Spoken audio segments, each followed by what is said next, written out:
오늘날 사람들은 용서를 더 이상 미덕으로 여기지 않습니다. 용서를 손해보고 바보 같은 일로, 소위 말해 호구짓으로 여기는 경향이 강해졌습니다. 이러한 시대 정신과 사람들의 이 정서가 문화에 고스란히 반영되기 마련인데요. 이 대표적인 예가 몇 년 전 큰 인기를 끌었던 더 글로리라는 이 드라마입니다. 이 드라마의 핵심은 복수입니다. 주인공이 복수를 통해 정의를 구현하는 것을 넘어 이 자기 구원을 이루는 과정을 이 긴장감 넘치게 묘사하고 있습니다. 과거의 고통과 억울함을 단죄함으로 이 속박과 상처에서 벗어납니다. 복수를 통해 자아를 회복하고 잃어버렸던 영광, 이 더 글로리를 되찾습니다. 이 결말에 대한 해석이 다를 수 있지만 대체로 불이한 환경을 이겨내고 통쾌한 복수를 이루는 해피 엔딩으로 여겨집니다. 이에 반해 과거 문학 작품을 보면 복수의 결말이 아주 비극적이고 파괴적입니다. 햄릿은 복수에 성공하지만 그 대가가 매우 참혹했습니다. 많은 무고한 사람들이 죽었고 자신도 파멸하였습니다.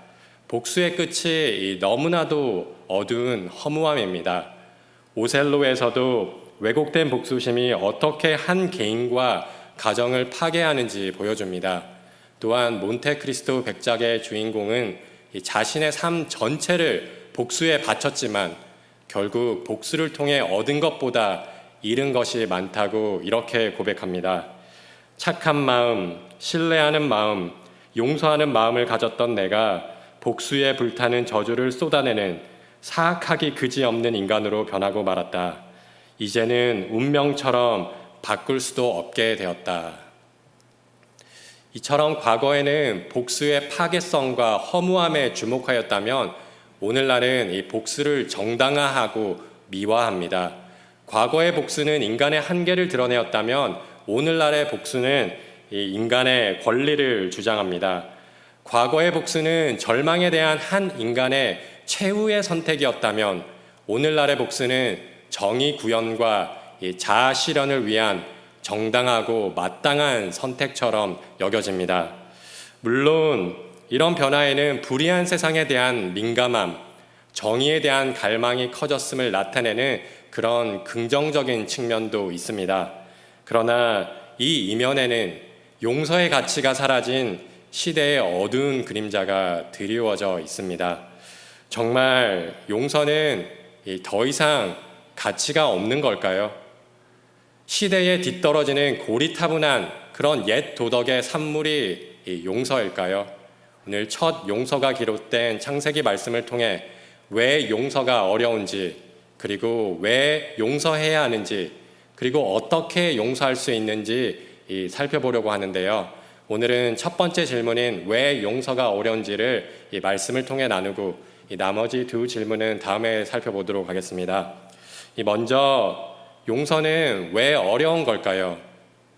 용서가 어려운 첫 번째 이유는 앞서 본 것처럼 시대 정신과 사회 구조가 용서를 거부하는 방향으로 흘러가고 있기 때문입니다. 우리 사회는 실수에 대해 점점 더 비관용적으로 변해가고 있습니다. 한 번의 실수로 곧바로 기회를 박탈당하거나 심지어 퇴출당하는 이른바 원 스트라이크 아웃 문화가 점점 확산되고 있습니다. 왜 이렇게 되었을까요? 그 배경에는 과도한 경쟁이 자리 잡고 있습니다. 어려서부터 시작되는 입시 경쟁, 곧 이어지는 취업 전쟁, 승진 경주, 부동산 쟁탈전, 심지어 자녀 양육까지도 경쟁의 장이 되어버렸습니다. 이처럼 무한 경쟁에 내몰리다 보니 과정보다는 결과를 중시합니다.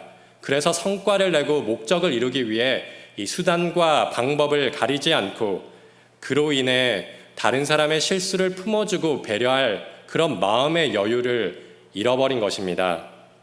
실수는 더 이상 배움의 기회가 아니라 상대를 탈락시키는 기회가 되어버렸습니다.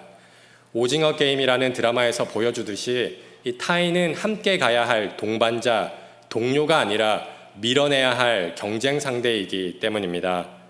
그 결과 인간관계는 위로와 기쁨의 통로가 아니라 이 피로와 스트레스의 원인이 되어버렸습니다. 게다가 이 육체적 피로가 만성화된 시대입니다.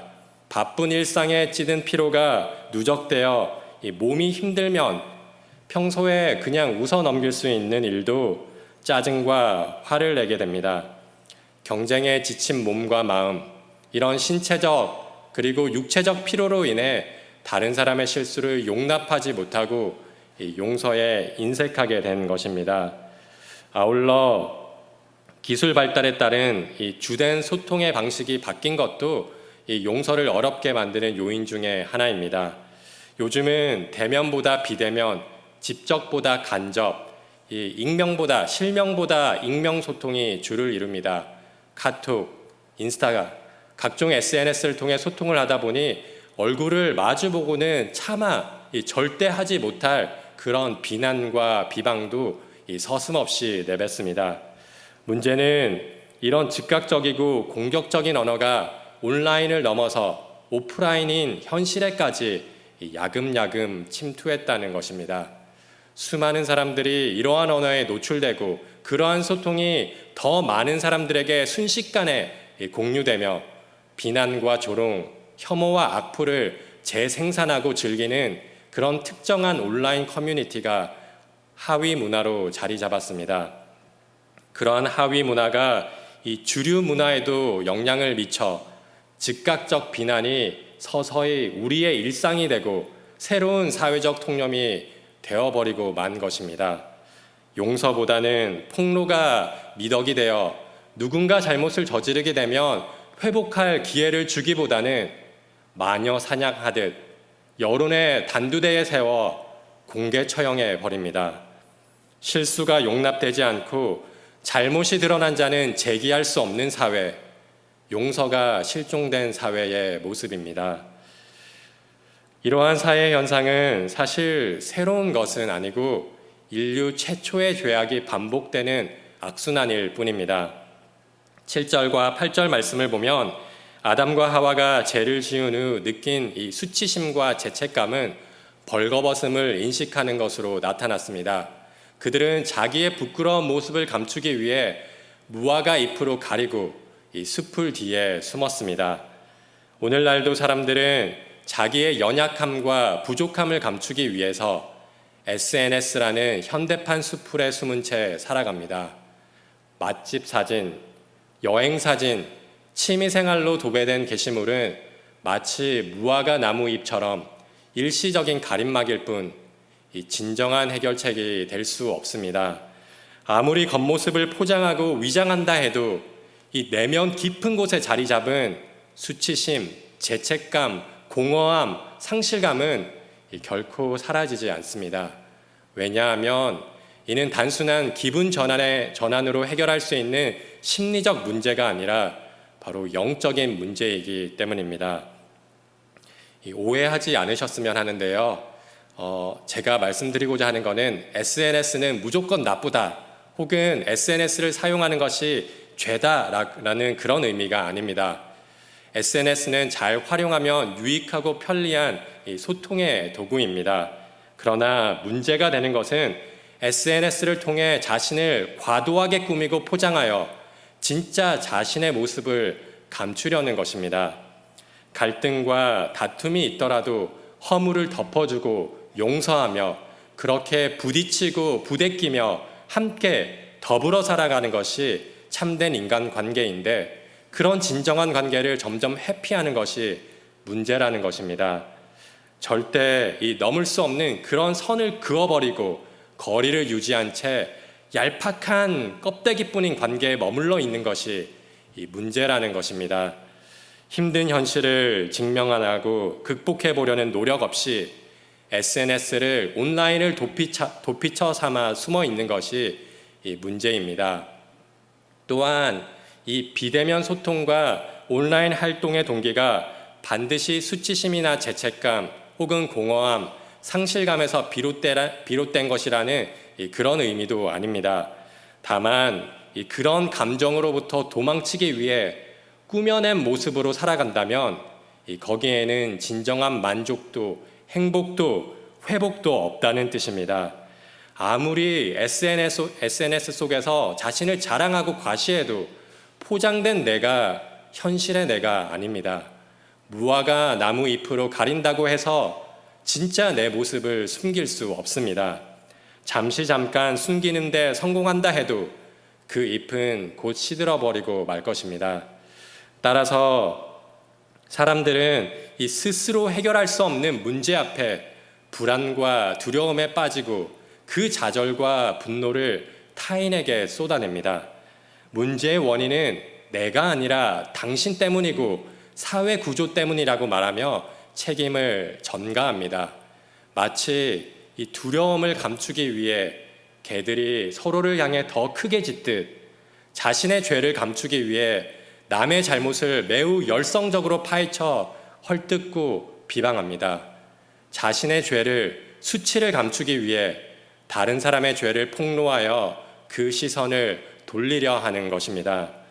11절에서 하나님께서 내가 먹지 말라 명한 그 나무의 열매를 내가 먹었느냐라고 물으시자 12절에서 아담은 자신의 죄를 고백하기는커녕 책임을 회피하며 하나님과 아내 하와에게 죄를 전가하였습니다. 12절 말씀을 보면 아담이 이르되 하나님이 주셔서 나와 함께 있게 하신 여자 그가 나무 열매를 내게 주므로 내가 먹었나이다. 하나님이 주신 여자 때문에 선악과를 먹었으니 이 책임이 하나님께도 있다는 뜻입니다. 13절 말씀을 보면 하와 역시 자신의 죄를 인정하고 회개하기보다는 잘못을 뱀에게 떠넘겼습니다. 이처럼 죄는 용서를 구하기보다는 책임을 회피하고 전가하게 만듭니다. 사실 하나님은 이들에게 회개할 기회를 반복해서 주셨습니다. 죄를 지은 직후 곧바로 이들을 심판하지 않으시고 아담과 하와가 죄를 깨닫고 돌이킬 시간을 주셨습니다. 이들은 죄로 인하여 자신의 벌거벗음을 깨달았을 때 하나님 앞에 나아가 회개해야 했습니다. 그런데 이들은 오히려 수풀에 숨고 말았습니다. 하나님께서 아담과 하와에게 나타나셨을 때에도 내가 무슨 잘못을 지었느냐라고 책망하지 않으시고 9절 말씀을 보면 내가 어디에 있느냐라고 물으셨습니다. 이 아담이 어디에 있는지 정말 몰라서 물으신 것이 아니죠. 자녀가 부모에게 그러하듯 늘 친밀하고 담대하게 하나님 앞에 나왔던 아담이 왜 지금 숨어 있는지 물어보신 것입니다. 아담이 스스로 자신의 모습과 상태를 돌아보며 회개할 기회를 주셨던 것입니다. 그러나 이번에도 아담은 여전히 죄를 자백하지 않았습니다. 하나님께서 내게 먹지 말라 명한 그 나무의 열매를 내가 먹었느냐라고 직접 물어보셨을 때에도 아담은 자신의 죄를 고백하지 않았습니다. 책임을 회피하고 변명을 일삼아 회개할 마지막 기회조차도 걷어차 버렸습니다. 이처럼 인간 내면 깊은 곳에 자리 잡은 죄성은 책임을 회피하고 잘못을 전가하여 관계를 파괴합니다. 바로 죄의 본성이 용서를 어렵게 만드는 이 두 번째 이유입니다. 죄는 우리로 하여금 도피하고 책임을 회피하게 만들어 이 용서를 어렵게 만들 뿐만 아니라 자기 연민과 자책에 빠지게 만들어 용서를 어렵게 합니다. 먼저 자기 연민의 특징은 자기 자신에게 지나치게 몰입한 상태라는 것입니다. 모든 상황을 자기 중심적으로 해석하기에 죄를 지을 수밖에 없었던 자기의 처지를 불쌍하게 여깁니다. 이 자신도 피해자라는 것입니다. 내가 얼마나 힘들었는데 아무도 나를 도와주지 않아서 내가 어쩔 수 없었어. 이는 죄에 대한 이 진정한 슬픔이 아니라 자신이 겪고 있는 고통에 대한 감정적인 반응일 뿐입니다. 다시 말해 하나님의 계명을 어기고 하나님과의 관계가 깨어진 것을 아파하는 것이 아니라 죄의 결과로 자신이 겪게 된 아픔을 슬퍼하는 것입니다. 이는 후회이지 회개가 아닙니다. 따라서 이 자기 연민이 용서를 가로막는 정서적 걸림돌이 됩니다. 자책 또한 이 자신에게 과하게 몰두한 상태인데요. 자책은 이 자신을 피해자가 아닌 철저한 가해자로 여긴다는 점에서 자기 연민과 차이가 있습니다. 스스로 심판자가 되어 자신을 정죄하는 행위가 자책인데요. 이들은 스스로를 미워하고 감정적으로 학대하며 나는 용서받을 자격이 없어. 나 자신조차도 나를 용서할 수 없어. 그렇게 말합니다. 나 같은 죄인 살리신을 비롯한 수많은 찬송가를 작사한 존 뉴턴은 자책에 대하여 이렇게 말했습니다. 죄를 미워하는 마음의 표현이라면 자책도 좋습니다. 하지만 잘 들여다보면 사실은 거기에 깊은 아집과 독선과 불신과 교만과 조바심이 섞여 있을 때가 많아요. 그래서 자책은 우리가 힘들어하는 최악의 악보다 별로 나을 게 없습니다. 이 자책에 빠진 사람은 마치 고행을 통해 스스로 구원을 얻으려는 이처럼 자기 자신을 미워하고 괴롭힘으로써 어느 정도 죄값을 치렀다고 여깁니다. 철저한 자기 학대와 혐오를 통해 죄의 책임을 덜어보려는 또 다른 형태의 이 자기 구원의 시도입니다. 하지만 자책은 심판의 자리에 하나님이 아닌 자신이 앉아 십자가의 능력과 은혜를 겨부하는 교만한 행위입니다. 정리하면 자기 연민은 자신이 불쌍한 피해자라고 주장하며 죄값을 치르려 하지 않고, 이 자책은 자신이 용서받을 수 없는 가해자라고 주장하며 자신을 학대함으로 죄값을 치르고 있다고 여깁니다. 둘 모두 이 자신이라는 수렁에 빠져 있기에 하나님 앞에 나아오지 않아 용서가 어려운 것입니다. 용서가 어려운 이 세 번째 이유는 용서의 과정이 영적으로 험난하며 그 결과 또한 내가 감당해야 하기 때문입니다. 용서는 이 단순한 감정 표현이나 말이 아닙니다. 용서는 자기 부인의 과정이며 예수님처럼 십자가를 지고 따르는 이 제자의 길입니다. 용서는 이 사탄이 끊임없이 불붙이는 분노와 억울함, 복수심과 피해의식을 거스리는 영적 전투입니다. 겟세마네 동산에서 예수님이 체포되실 때 이 베드로는 분노하여 대제사장의 종의 귀를 칼로 잘랐습니다. 그때 예수님께서 너는 내 아버지께 구하여 지금 12군단 더 되는 천사를 보내시게 할 수 없는 줄로 아느냐. 내가 만일 그렇게 하면 이런 일이 있으리라 한 성경이 어떻게 이루어지겠느냐라고 말씀하셨습니다. 예수님은 복수할 수 있었지만 그렇게 하지 않으셨습니다. 우리를 구원하시겠다는 하나님의 약속, 그 성경 말씀을 이루기 위하여 우리에게 진정한 용서와 사랑이 무엇인지 알려주기 위하여 자기를 부인하고 십자가에 달려 죽으셨습니다. 또한 자신을 조롱하고 저주하는 자들을 향해 아버지, 저들을 사하여 주옵소서, 자기들이 하는 것을 알지 못함이니이다 라고 십자가에서 기도하셨습니다. 너희는 원수를 사랑하며 너희를 미워하는 자를 선대하며 너희를 저주하는 자를 위하여 축복하고 너희를 모욕하는 자를 위하여 기도하라 라고 하신 그 말씀을 십자가의 죽음을 통해 몸소 보여주셨습니다. 아담과 하와의 타락 이후 반복된 책임 회피와 전가라는 악순환을 예수님께서 마침내 끊으셨습니다. 다른 사람들에게 죄의 책임을 전가하던 우리에게 예수님의 의를 전가해 주셨습니다. 그리하여 죄인이었던 우리를 하나님 앞에 의로운 자로 삼으셨습니다. 하나님이 죄를 알지도 못하신 이를 우리를 대신하여 죄로 삼으신 것은 우리로 하여금 그 안에서 하나님의 의가 되게 하려 하심이라. 아멘. 이처럼 용서는 복수하고 책임을 회피하고 싶은 마음을 거부하는 자기 부인의 가정이기 때문에 무척 어려운 것입니다. 용서는 또한 끊임없는 반복의 과정이기에 어렵습니다. 한 번의 용서로 끝나지 않고 같은 잘못과 실수를 범한 사람을 계속해서 용서해야 하기 때문에 진정한 용서가 정말 어렵습니다.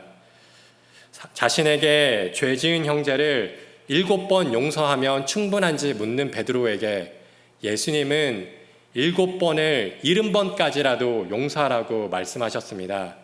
횟수를 세지 말고 조건 없이 끝까지 용서하라는 의미입니다. 이 2번, 3번은 참을 수 있습니다.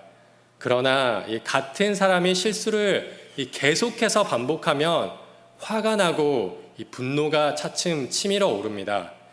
우리의 용서에는 한계가 있기 때문입니다.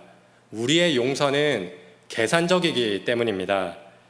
그래서 누가복음 17장을 보면 하루에 7번이라도 죄를 짓고 회개하는 자를 용서하라는 예수님의 그 높은 기준 앞에 제자들은 절망하며 믿음을 더하여 주시길 간절히 간구하였습니다. 창세기 3장 16절에서 하나님께서 하와에게 너는 남편을 원하고 라고 말씀하셨습니다. 여기서 원하다라는 이 단어는 사랑과 애정을 갈구하는 것이 아니라 지배하고 통제하려는 욕망과 의지를 뜻합니다. 하와는 왜 남편을 지배하길 원하였을까요? 남편의 배신에 대한 불신과 상처가 아마 마음에 각인되었기 때문일 것입니다. 아담이 하와를 처음 보았을 때 뼈 중에 뼈며 살 중에 살이라고 그렇게 사랑을 고백하였습니다. 그런데 위기의 순간 남편 아담이 자기 살겠다고 책임을 전가하였을 때 하와는 자신의 존재를 부정당하고 버림받는 그런 깊은 상처를 입었던 것입니다. 다시 말해 한이 서린 것이죠. 원한이 생긴 것입니다. 그래서 남편을 원한 것입니다. 아담이 실수하고 잘못할 때마다 이 과거의 아픈 기억이 생각나 남편을 가만두지 않고 지배하려는 그런 욕망에 사로잡혔던 것입니다. 그런 미움과 분노의 감정이 치밀어 오르고 배신의 기억이 생각날 때마다 용서하고 또 용서하는 것이 예수님께서 말씀하신 7번씩 70번이라도 용서하라는 그 말씀에 대한 순종입니다. 그런데 용서를 거부하고 분노라는 감정에 지배당하면 남편을 원하는 지배하고 통제하려는 욕망의 노예가 되어버립니다. 끊임없는 반복적 용서만이 죄의 악순환을 끊을 수 있습니다. 끝까지 용서할 때 죄로 인해 깨어진 관계가 치유되고 일그러진 욕망으로 무너진 가정의 질서가 회복됩니다. 그런데 어떻게 해야 계속해서 끝까지 용서할 수 있을까요?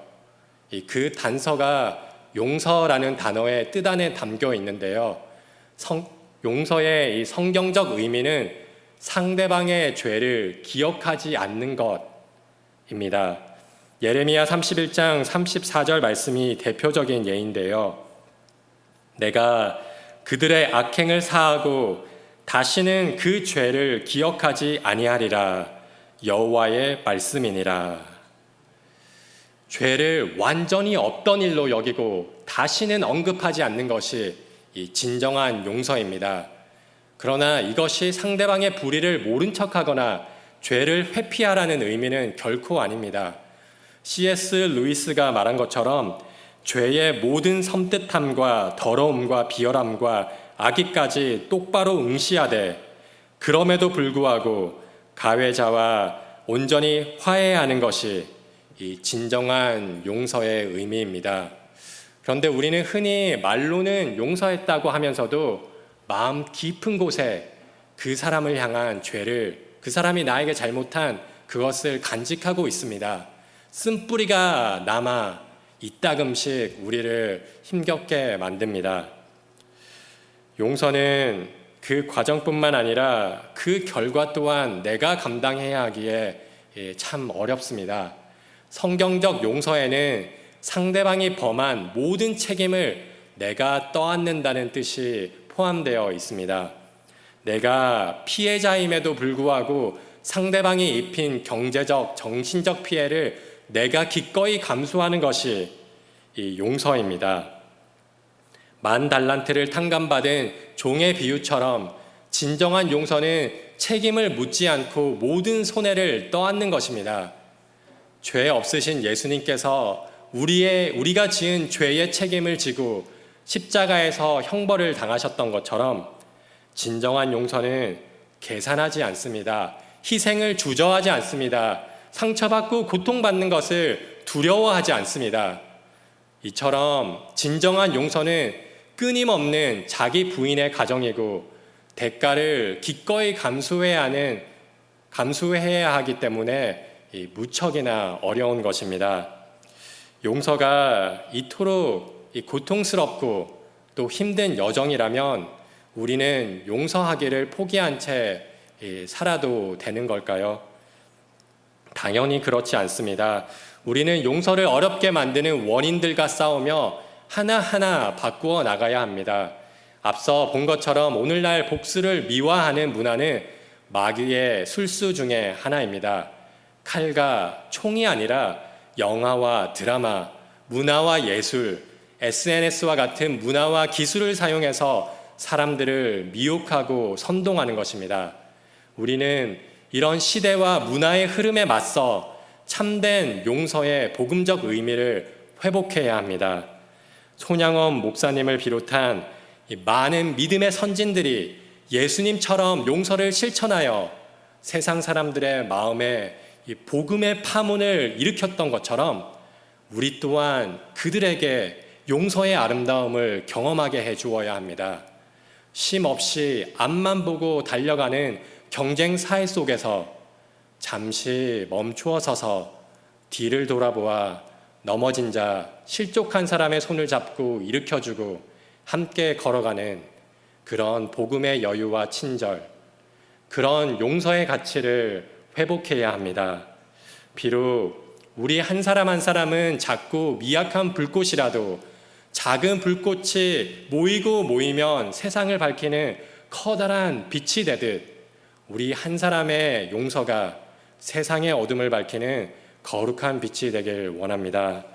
또한 우리는 용서를 가로막는 죄의 본성과 치열하게 싸워야 합니다.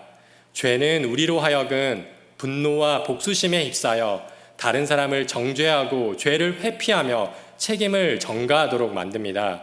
또는 반대로 수치심과 두려움에 사로잡혀 자기 연민과 자책에 빠지게 만듭니다. 우리의 위치를 망각하고 하나님의 자리에 앉아 다른 사람과 나 자신을 판단하고 심판하는 그런 교만의 죄를 부추깁니다. 안일한 자세로 죄에 대항하면 무기력하게 같은 죄를 반복하게 됩니다. 예수님께서 피 흘리기까지 죄와 싸우신 것처럼 우리는 늘 깨어 근신하고 기도하며 말씀으로 무장하여 죄와 맹렬하게 싸워야 합니다. 마지막으로 용서는 단거리 경주가 아니라 아주 길고 긴 여정임을 기억해야 합니다. 한 번의 용서로 의무를 다한 것이 아니라 반복적인 끝없는 용서가 성경이 말하는 참 용서입니다. 또한 용서에는 대가와 희생이 따르기 마련입니다. 때론 내가 피해자임에도 불구하고 상대가 져야 할 책임과 손해를 내가 기꺼이 감당하는 것이 바로 십자가의 용서입니다. 혹 아직 용서하지 못한 사람이 있으십니까? 그 사람의 말 한마디, 행동 하나하나가 나의 영혼을 좀먹고 아프게 하고 병들게 하고 있습니까? 십자가 앞에 나아갈 때 나를 옮아매는 미움과 분노의 사슬을 끊을 수 있습니다. 나를 용서하기 위해 살이 찢기고 피 흘리신 그 희생을 바라볼 때 이기적이고 계산적인 태도를 내려놓을 수 있습니다. 자신의 생명을 기꺼이 내려놓으셨던 그 사랑을 경험할 때 진정한 용서가 시작됩니다. 사실 용서는 나의 의지와 노력으로 가능한 일이 아닙니다. 우리 마음은 너무나도 작아서 조금만 용서를 퍼내어도 곧 바닥을 드러내기 때문입니다. 따라서 하나님의 무한한 은혜와 사랑을 공급받아야 합니다. 그 은혜와 사랑이 우리의 삶을 가득 채울 때 7번씩 70번이라도 용서할 수 있고 절대 용서할 수 없을 것 같던 원수도 사랑할 수 있기 때문입니다. 예수님의 십자가를 바라보며 묵상할 때 용서의 힘을 얻게 됩니다. 하나님의 은혜가 우리를 가득 채울 때 분노와 상처가 치유됩니다. 그 용서의 아름다움과 능력이 우리 개인을 넘어 가정과 교회, 사회를 변화시키는 은혜가 있기를 간절히 원합니다.